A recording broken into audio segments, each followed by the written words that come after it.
where it is sort of an insult, but actually there's something really celebratory about the fact she is a funny, you know what I mean?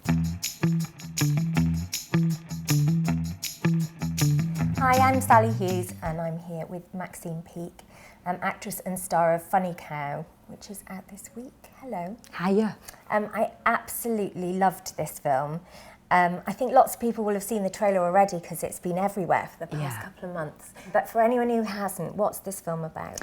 This film, I would say, on the surface, is about a woman who has a burning desire to be a stand-up comedian, and it's about her struggles to achieve a dream and what that costs her. But it's also a film about the burning desire to be yourself, to find out who you are. So even it is about a female comedian, it is that sort of human, the age-old human story of trying to find your own identity within the world. So this role was written for you, wasn't it? Yes. In fact, it was a collaborative process putting this film together. Tell me about that. So me and Tony were working, it's probably about 10 years ago now.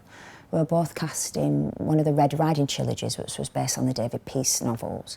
Tony Grissoni had adapted for Channel 4. I'd met Tony on that job. I'd never met him before. He sort of approached me and said, "I want to write something for you." And I was like, "Oh, here we go." And I was like, "Okay." And he said, "Have you got any ideas?" And there's a moment where you think, "Well, I have, but I don't know who you are, and I don't know whether I want to share them." Yeah.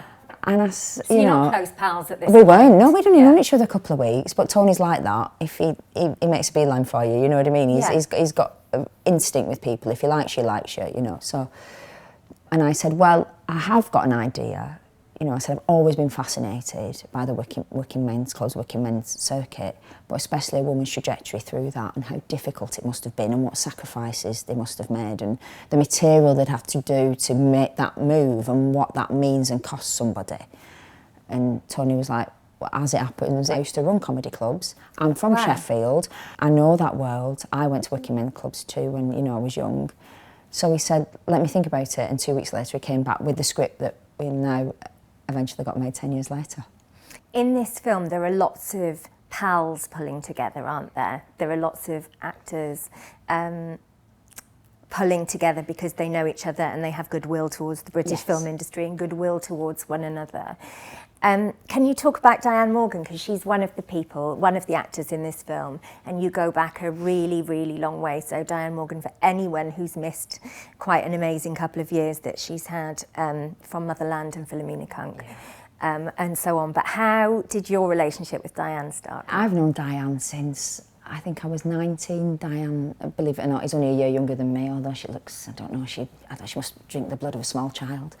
But Diane and I met, we were auditioning for Manchester Metropolitan Theatre School. I remember Diane did this monologue and she was playing a hairdresser, and it was one of those monologues everybody was doing, on the odd sort of drama school audition circuit. I remember Diane just sort of came on, sat on the chair, put her hair in like a bit of a top pony, and did this most beautifully subtle comic rendition of this monologue that I'd not seen before.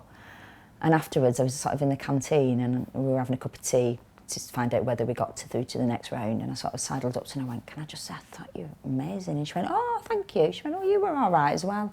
So we just got chatting and hit it off, and we said, right, we're going to write together, we're going to do all this, because we both had a real interest in comedy, although Diane was always much funnier than me. Yeah, and I always knew she was going to be huge. She's got so much talent not to be, but the beauty of Diane is she doesn't compromise. Where I'm probably a bit easier swayed of going, yeah, I'll do that for a bit. Diane was like, this is what I want to do, and I won't be deviated from the path. I won't water it down.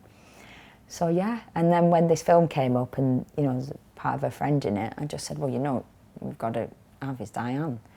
So when, before we met last time and I was reading up and watching lots of stuff Victoria Wood said about hiring you for Dinner Lady, she said she's just really, really naturally funny about you. But do you think that there was also a training that she gave you in Dinner Ladies that made you better able to be funny on screen, to turn from a funny person into a funny performer? Yeah, of course. It was a masterclass in watching Victoria and Julie and Anne Reid and Thelma Barlow, how they deliver, and the men as well, Duncan Preston, Andy Dunn, all those amazing, saying, we had an episode of Thora Heard, Dora Bryan and Eric Sykes. I mean, for a 23-year-old, that was mind-blowing. Yeah, to absolutely. see these comedy and acting greats, in front of you, in a scene with them. I think you either have timing or you don't. And I'm not being big-headed, but I have comic timing. Yeah. I do. I know I do.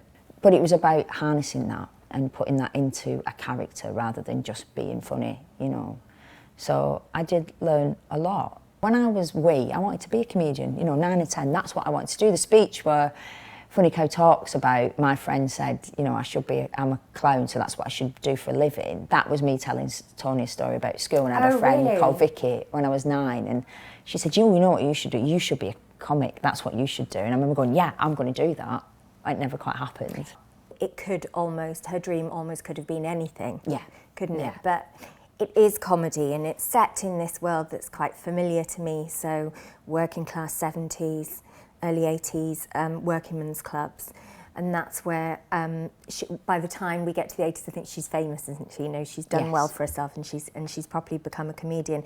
But it's really, really dark in the beginning. It's a really rough journey she gets to being a comedian and finding herself. What were those sorts of environments like for women back then, in those days, in that world? Well, I think it was interesting when we first were pitching the film to people. They said, "Oh, it's quite dark. There's violence in it." But I think the thing is, me and Tony we're both from those backgrounds. We know those backgrounds, and in that time and those sort of environments, what Funny Cow goes through wasn't unusual. Yeah. It wasn't unusual for women to suffer domestic violence and abuse, and it was classed as a norm, and it was just classed as couples having difficult times, or they've had a bit of a row. I mean, my mum always used to say, you'd go in the pub on a Friday, and the fella would be in there after work drunk, and then you go in on a Sunday and he'd be with his wife in the snug, not in the main part of the bar that he was on Friday, and she'd have a black eye or a bus lip, and nobody said anything, because it was just, they've had an altercation. So we forget that we have come, obviously it's an issue that is still very prevalent today, but I think in some ways we've made strides. What I thought was really interesting and necessary, actually, in the film was that there are moments in her stand-up, there are lots of moments in her stand-up that are really casually racist, casually homophobic, which was absolutely the comedy that I grew up with. Me too. Those are the kinds of comics that people went to see. They were men, mostly, but that's the kind of language, that kind of punching down. Was that important to you, that you didn't whitewash that period? Yeah, it was really important. I mean, of course you have a wobble, and it's very difficult as an actor to say those lines. I have faith in the audience that they have an intelligence to realise we don't mean those things, but it is about that period, and we mustn't forget, because we'll never move forward if we don't learn from the past. Yeah. And you can't do the Hollywood-esque thing of pretending it never happened, which happens a lot, and I think we've got to be reminded. So it reminds us how far we've come. It reminds us in some ways that we've probably not come far enough. Yeah.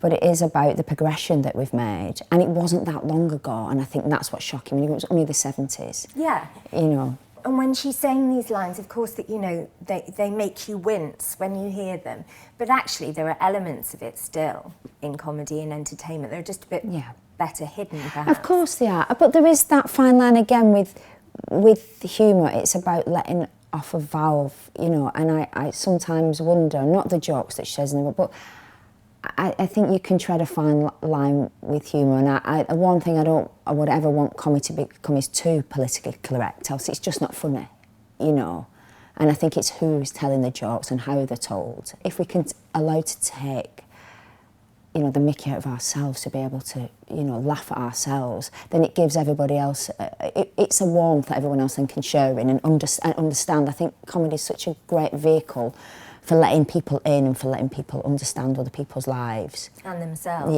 Yeah. So Funny Cow learns how to do comedy, and she nails it. She does really, really well. People love her. People laugh at her. Finally, she gets some sort of love back from other people. But as you say, it's not really about that, is it? It's about accepting herself and being able to sit with herself. Yeah. As the female race, we're notorious for our insecurities, aren't we? Yeah. And where does that come from? When are those forced on us? But it's, for me, what I love about Tony's writing, it is that thing about finding that inner peace and going, it's all right, I don't have to look towards a man or any, you know, a woman or whatever for that sort of recognition or security. You've got to find it within, yourself, you know. And I think either you get in a relationship that somebody lets you do that. I mean, how many times I hear friends that are happy in relationships later on years ago because he lets me be myself. Yeah. And I think, well, you know, what is wrong with being yourself, with yourself, by yourself? There's nothing wrong with that either. And I think that's the beauty of Funny Cow, that she accepts that maybe, you know, who knows, maybe she might get with somebody or maybe she won't, but she's found an inner peace, and that should be celebrated. Just as it seems so inconceivable to Funny Cow, or to people around Funny Cow, that she might become a comedian, and we think it's changed so much since then. Do you still think it's harder to get a film made about a woman? Yeah. I think maybe what's happening at the moment, you know, with the movements that have, you know, sort of come into fruition, I think maybe people are now starting to realise that they have to, you know, throw the net wider, and I think it's an encouraging time. You just hope it keeps up the momentum, that it doesn't become faddy like most things, and people go, okay, we'll do that, and then they go, right, okay, pressure's off a bit, we'll dip back into our old ways. But yeah, I think it is really difficult to get a female-led film made with somebody who isn't a big box office star. And again, I think you've got to have more faith in general public that they want to see stories. Yeah. I never go and see a film because who's in it? Yeah. It's a bonus if there's somebody liking it, but I always think, that sounds really interesting, I want to watch that. That sounds like an interesting story. What I found quite refreshing about the depiction of, and you know, there are some really ugly scenes in it within her violent relationships with her father and her husband later on. She's not actually frightened, she's not a frightened person. No. She's a victim of domestic violence, but she's not a victim as a person. No. But we never see that. We see really downtrodden, broken women being knocked about by these horrible men, and they are frightened and small and chrysalis-like, but she's not, is she? Was that important to you to show a different way? That was really important to me, and there were some of the scenes that actually, you know, Adrian gave me free range, and some of the scenes we sort of changed. I mean, you know, and no disrespect to Tony's writing, which is amazing, but there was lots of scenes where it says, and then she sits and cries silent tears, and I was like, I am not crying. I am not crying. She doesn't cry. No. You know, because we fall into that slightly sentimental. And I thought, no, I get really frustrated as a human being. I remember doing a play years ago, and the actor in it, and it was a scene where he was threatening me, and he came up and started screaming at me, and I stood there, and the director went, "You frightened?" I went, "No, I'm not." He went, "You would be frightened." I went, "I'm not frightened. I'm not frightened. Actually, somebody punching me in the face isn't that frightening. Somebody psychologically bullying me is. You know, what's the worst somebody can do?" Yeah. You know, but we get that with women, that, oh, they get a punch. Well, I hope I'd have a good go a lump back. But it's that thing that, yeah, women will be kowtowed by violence. I mean, she can't get out of that relationship. The reason she can't get out of the relationship, you do see there's a scene where they have moments together, and they are addictive, codependent relationships. They're unhealthy, and, you know, it's wrong. But she isn't a victim. She isn't a victim. I loved this film. I found it so wonderful and beautiful and empowering. I want every woman I know to see it, so thank you for making it. Thank you. And thanks so much for talking to the pool, Maxine Peake. Not at all. It's a pleasure. Thanks, Sally.